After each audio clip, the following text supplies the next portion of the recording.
জয়গুরু, দয়ালের শ্রীচরণে প্রণাম। আপনাদের আন্তরিক আনন্দিত জয়গুরু। ঠাকুরকে বললেন ইষ্টভীতি বন্ধ করুন।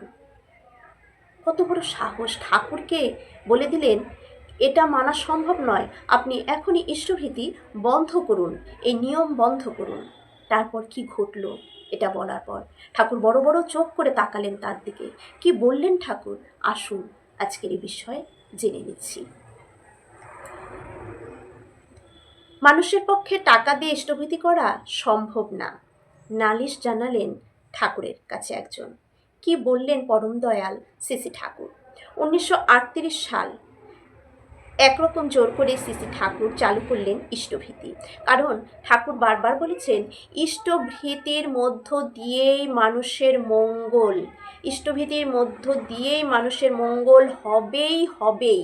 তাই যে যতই বাধা দিক ঠাকুর কিন্তু ইষ্টভীতির এই নিয়ম চালু করে দিয়েছেন। এখনও ইষ্টভীতি নিয়ে নানান ঝড় ঝাপটা চলছে, তবুও যারা আমরা ইষ্টভীতিটা করে থাকি অপ্রত্যাশিতভাবে ঠাকুরকে ভালোবেসে, তারা এর ফল বা এর থেকে কি প্রাপ্তি ঘটছে আমাদের, সেটা একমাত্র আমরা সৎসঙ্গীরাই উপলব্ধি করতে পারি, আর বাকি কেউ বুঝতেই পারে না। কারণ চিনি না খেলে তো চিনির স্বাদ কেউ পাবে না, না?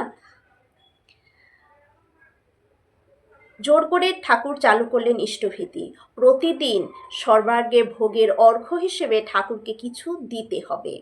1925 থেকে 26 তিনি বারবার বিভিন্ন কথার ইঙ্গিত দিচ্ছিলেন বটে, বারবার বলছিলেন, মানে ইষ্টভীতি সম্পর্কে ঠাকুর বারবার বলছিলেন। ঠাকুরের আলোচনা প্রসঙ্গে এক জায়গায় বলেছি যে ঠাকুরকে অনেকে অনেক কিছু দিতে চাইতেন, কিন্তু ঠাকুর নিতে চাইতেন না।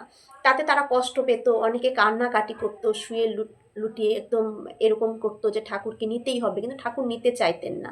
কিন্তু ঠাকুর আবার এটা দেখতেন, কেউ যদি ঠাকুরকে প্রণাম করে 5 টাকা দিয়ে প্রণাম করতেন, তখন বলতেন যে কেন 5 টাকা দিয়ে প্রণাম করলি? তখন বলল যে ঠাকুর শুনেছি আপনাকে দিলে মঙ্গল হয়। ঠাকুর বলেছে হ্যাঁ, তা তো 100 বার।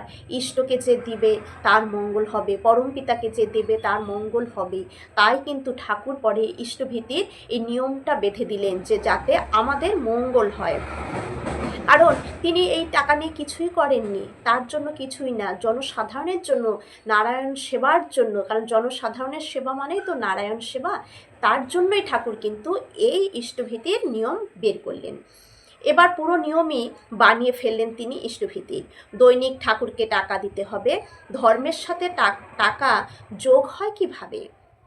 ব্যাপারটা সাধারণ মানুষ তো দূরের কথা, বহু বিশিষ্ট সৎসঙ্গীরাও কিন্তু মেনে নিতে পারেনি, এখনো পারে না। মানুষের পক্ষে এ কি সম্ভব? এ কেমন নিয়ম? আর এদিকে ঠাকুর বলছেন এটা নিত্য করা অভ্যাসের মধ্য দিয়ে ইষ্টের প্রতি অনুরাগ আরও বাড়ে এবং তার কল্যাণ হয়। অশেষ কল্যাণের জন্য রোজ টাকা দিতে হবে। এটা কলকাতার মাননীয় ঠাকুরের এক ডাক্তার শিক্ষক মাস্টার মশাই, সেই ঠাকুরের এই ডাক্তার জীবনের শিক্ষক শশীভূষণ মিত্র এই যুক্তির পর যুক্তি দেখাতে দেখাতে একদিন ঠাকুরকে বলেই ফেললেন যে মানুষের এমনটাই ইচ্ছা তার মনে যে ঠাকুর যাতে ইষ্টভীতি বন্ধ করে। একদিন শশীভূষণ, মানে ঠাকুরের ডাক্তার জীবনের ডাক্তার শিক্ষক শশীভূষণ মিত্র, তিনি একদিন ঠাকুরকে বলেই ফেললেন এটা কাটায় কাটায় পালন করা কোনোভাবেই সম্ভব নয়, আপনি এই নিয়ম বন্ধ করুন, আপনি এই নিয়ম বন্ধ করুন। ঠাকুরকে এটা বন্ধ করতে বললেন।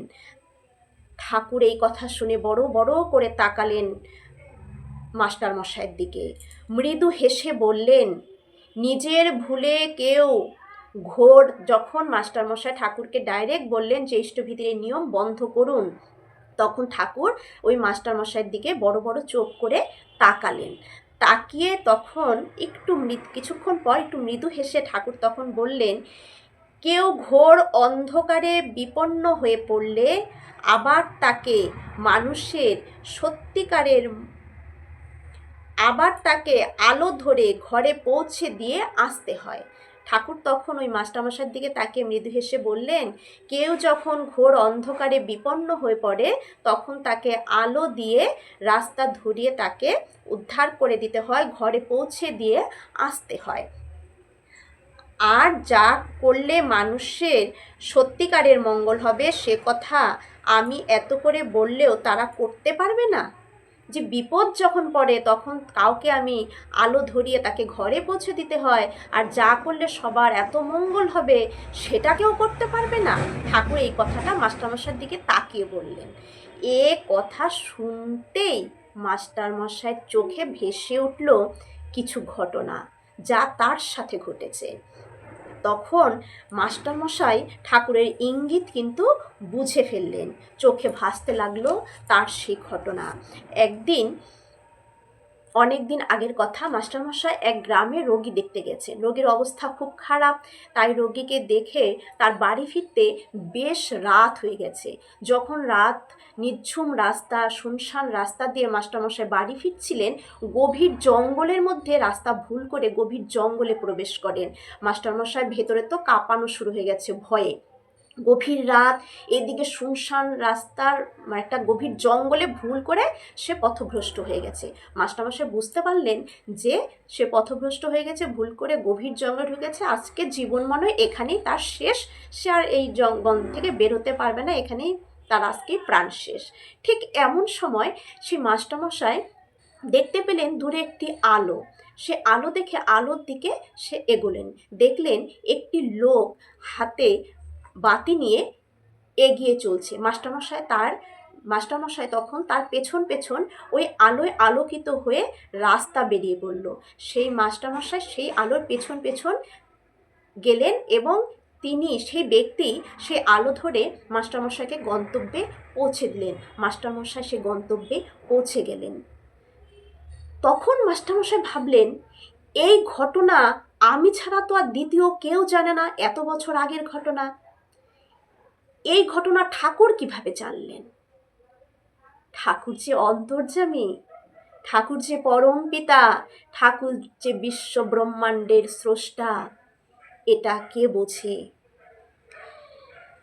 দেখলেন ঠাকুর কিভাবে জানলেন এ ঘটনা। তখন সেই মাস্টারমশাই বুঝতে পারলেন যে ঠাকুর শুধু মানুষ নন, তিনি সত্যিই ঠাকুর, তিনি সত্যিই পরম পিতা। তাই এই ইষ্টভৃতি আমাদের মঙ্গলময়, আমাদের জীবনের শত বাধা বিপত্তিকে এগিয়ে দিয়ে যায়, বাধা বিপত্তিকে দূর করে দেয় ইষ্টভীতি। ইষ্টভীতির মধ্য দিয়ে আমরা প্রাণে বেঁচে যাই। নিকুম্ভিলা যজ্ঞের সমান ইষ্টভীতি। আর ইষ্টভীতি নিয়ে কি বলবো, ইষ্টভীতির মানে শেষ আর নেই। ইষ্টভীতি নিয়ে ঠাকুর এত বলেছেন যে এটাকে কোনোভাবে আর শেষ করা যায় না। প্রতিদিন যদি কেউ ইষ্টভীতি করে, আর ইষ্টভীতি করার সাথে সাথে ঠাকুর যে আরও কিছু করতে বললেন, যে ইষ্টভীতি করে ওঠার পর আরও কিছু যে আমাদের তুক দিলেন, যেইগুলো একটি পরিবার পালন করবে, সেই নিয়মগুলো যে একটি পরিবার যদি প্রতিদিন পালন করে, প্রত্যেকটি সদস্য, ও একটি পরিবার দেবালয় হবে, হবেই কি হবেই। সেই পরিবারে না থাকবে অশান্তি, না থাকবে আর্থিক অভাব, কারণ ওই নিয়মগুলো পালন করলে প্রকৃতি ঢেলে দিবে তাদের ওপর দয়ার বর্ষণ। প্রকৃতি নিজে দিতে বাধ্য হবে, সব কিছু শুভ শুভ হবেই হবে। সেটা নিয়েও আমি একটা ভিডিও করার চেষ্টা করব। কেউ আটকাতে পারবে না, কারো কুনজর, কারো খারাপ ভাবনা, কারো খারাপ দৃষ্টি পড়তে পারবে না আপনার সংসারে। কেউ আপনাকে কোনো কাজে আটকাতে পারবে না, বাধা দিতে পারবে না। আবার আপনার জীবনের উন্নতিতে কারো ক্ষমতা নেই। কোনো গ্রহ আপনাকে বাধা দিতে পারবে না, কোনো কাল গ্রহ আপনাকে ছুঁতে পারবে না।